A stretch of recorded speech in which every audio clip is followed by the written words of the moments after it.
Welcome to Guinness book mini blog. আজকে শেখাবো ঘরোয়া পদ্ধতিতে স্ট্রবেরি জ্যাম বানানো।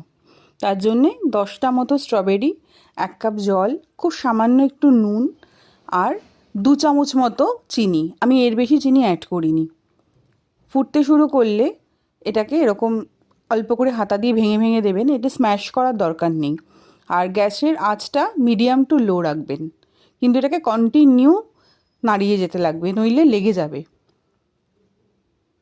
দেখুন স্ট্রবেরিগুলো কি সুন্দর আস্তে আস্তে মেল্ট করতে শুরু করছে। আর জলের পরিমাণটাও খুব বুঝে দেবেন, কেননা স্ট্রবেরির নিজস্ব একটু জল আছে। আমি এতে কোনো রকম কালার অ্যাড করিনি, কিচ্ছু অ্যাড করিনি, কোনো রকম প্রিজারভেটিভ। এটা 1 সপ্তাহখানেক আপনারা ফ্রিজে রেখে খেতে পারবেন, যদি শীতকাল হয়। আর গরমকাল হলে 2-3 দিনের মধ্যে খেয়ে ফেললেই ভালো হয়। আর নইলে কেউ যদি মনে করে যে প্রিজারভেটিভ দেবে, সেও দিতে পারে। আমি এখানে 1 চামচ মতো কর্নফ্লাওয়ার গুলে দিয়েছি। এতে আমি কোনো রকম জিলেটিন বা আগার আগার পাউডার কিচ্ছু ইউজ করিনি।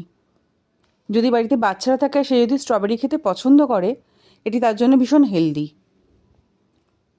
দেখুন আস্তে আস্তে স্ট্রবেরির টুকরোগুলো কীরকম ছোটো ছোটো হয়ে গেছে। এটাকে স্ম্যাশ করার কোনো প্রয়োজন নেই, হাতা দিয়ে ভেঙে ভেঙে দিলেই হবে। আমি বারে বারে হাতা দিয়ে তুলে দেখানোর চেষ্টা করছি কীরকম কনসিস্টেন্সি আসছে।